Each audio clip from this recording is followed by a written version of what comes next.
The novel coronavirus has shown that it has the potential to affect the geopolitics of the world. It not only resulted in loss of life but also disrupted politics, trade, and supply chain production, and to the extent of shaping ongoing conflicts. In Asia, the rate of urbanization and population density is on a much larger scale and is growing strong, where more people are traveling further, more rapidly, more often than ever before.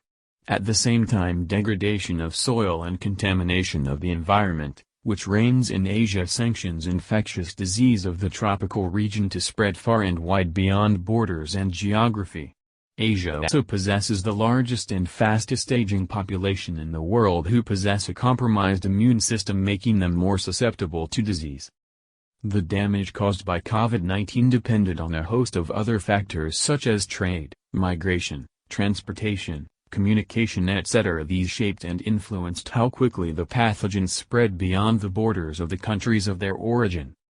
The COVID-19 hit China at a time when Hong Kong is in turmoil. Uyghurs are in detention camps, economy is slowing down, and trade war is going on with the US. The outbreak of the virus was the last thing Beijing would have imagined. It was also a time when millions of people wanted to travel across the country to celebrate the Lunar New Year festival, welcoming the Year of the Rat. There are reasons to believe that the COVID-19 will be economically more disruptive than its predecessors. The Wuhan virus is of a different strain from the SARS and MERS. The damage is set to stay longer than expected. Also setting this COVID-19 different from other epidemics is its ease in human-to-human transmission and its protracted incubation period. This makes preparing contingency plans, monitoring of the epidemic, tracking of the virus and strong effective long-term containment strategy usually more challenging. As the new coronavirus spreads as widely as SARS, its damage will be more profound.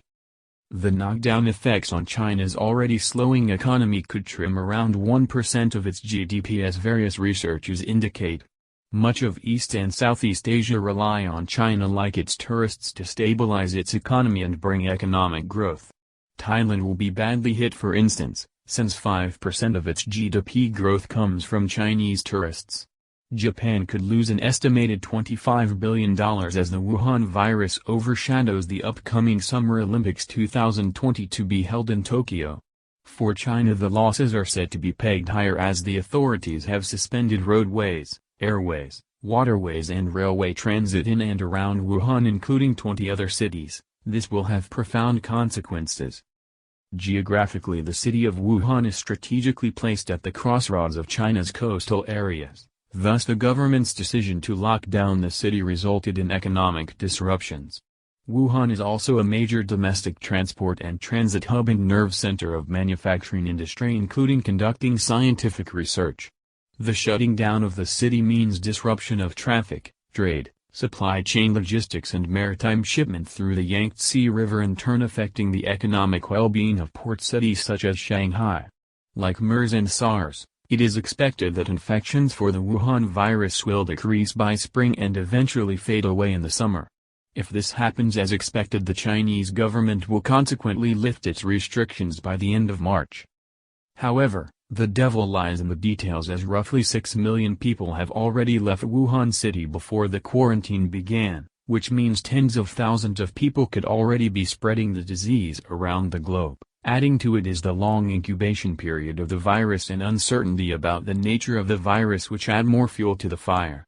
It can lead to a rise in the number of global infections.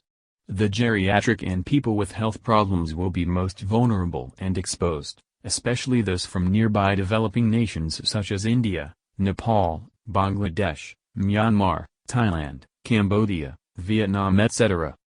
Beyond the economics of epidemics, the outbreak has a political undercurrent. Paternalistic governments like the PRC has a social contract with the community from which the government derives its legitimacy. It derives legitimacy from strong economic growth, quality public services, and improved standards of living rather than deriving legitimacy from elections. Perhaps more than any other governments, the Communist Party of China under Xi Jinping has granted to itself the power to micromanage the lives of its citizens, to shut down the cities, silence unsanctioned media outlets, thereby putting everything at the hands of policymakers. But such power is valuable in an emergency, as in the case of Wuhan virus outbreak. However, such authority of the Communist Party has also increased public expectation in terms of better services, defense preparedness, superiority in governance and overall quality of life. Hence, when the government falters in the mismanagement of such an outbreak of epidemics, the CCP is deemed to be seen as incompetent and illegitimate. Even dissemination of information can be perceived as a political weakness. It was widely evident when China took more than 30 days to report the first case of coronavirus-related pneumonia to the WHO and another few more days for the Chinese government to make an emergency intervention and announce to the global audience. The legitimacy of the CCP is now at stake, including its logistics, economy and politics.